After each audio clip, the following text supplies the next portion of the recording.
mu yóbbuwaat ko ci yéen Jolof en 1902 ba 1912 moom sëñ bi waaye nag jaar na ci fa fi ñuy wax gànja jàkka ja jaar ci kër sëriñ Daaru Asan Njaay mu nekk fa benn fan ak beneen fan la mais jeexalu ko beneen jour ba jeexalu ko benn jaaraat Kokki ci kër sëriñ Mouhamadou Marème maam mooy grand-père de Serigne Bassirou kooku maamu Serigne Bassirou la jaar ca Doriga ci Serigne Medoune Samba ci Serigne Medoune Samba muy grand-père de Serigne Mourtala muy maanaam grand-père de Serigne Mourtala jaar ci Bassine Serigne Mouhamad Amina Xuma Jóob yëpp nag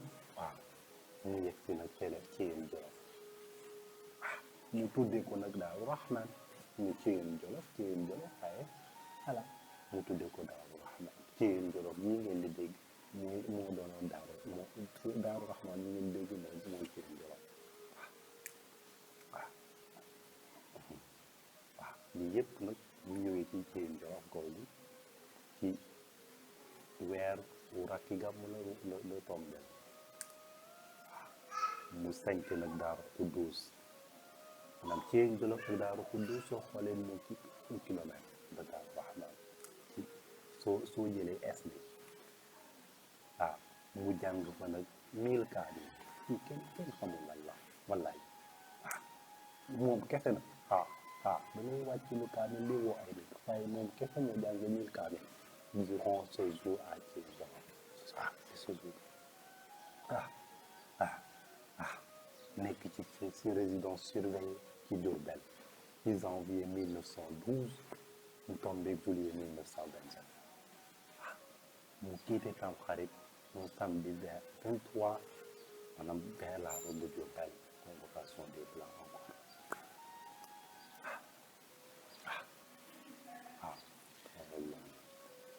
mu jaar benn lundi ci maanaam ci guddi ga ci daaru Alimul Xabiir ci kër Sëriñ Daam Abdourahmane Lo yegg ci Diourbel maanaam ci le mardi maanaam talaata bi le 26 maanaam tam xarit ba le 26 voilà wallaay xam nga ñoom dañ koo tànn loolu ci ne gouverneur ba ci gouverneur ba ngay nekk waaye mu ne leen déedéet waaye mu installé ci kër gu mag bu nga xam ne moo ko tuddi tey bu ko atul Mubaarak am fa 15 ans nag 15 ans si bi am na bu ko atul Mubaarak bi ci jaaree 15 ans wala loolu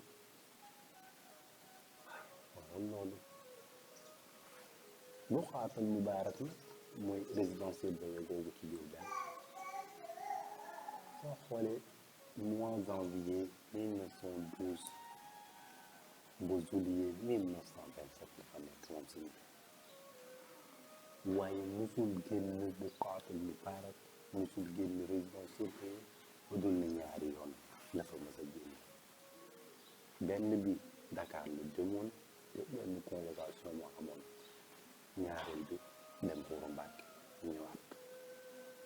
waaye soo xoolee en 1921 moom dafa woote ak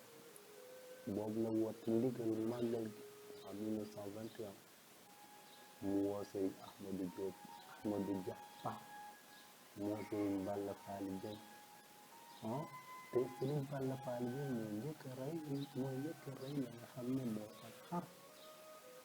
pour màggal waaye Sëriñ Tuubaa nag ñu kii jël xar googu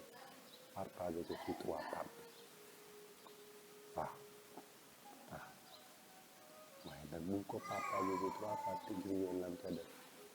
mu digle nag jour maanaam ci atum 1921 ci ni ñuy célébrer ci màggal bi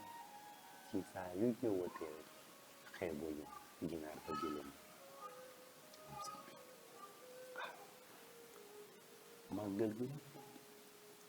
Sëriñ Tuubaa daf ñu doon wax ni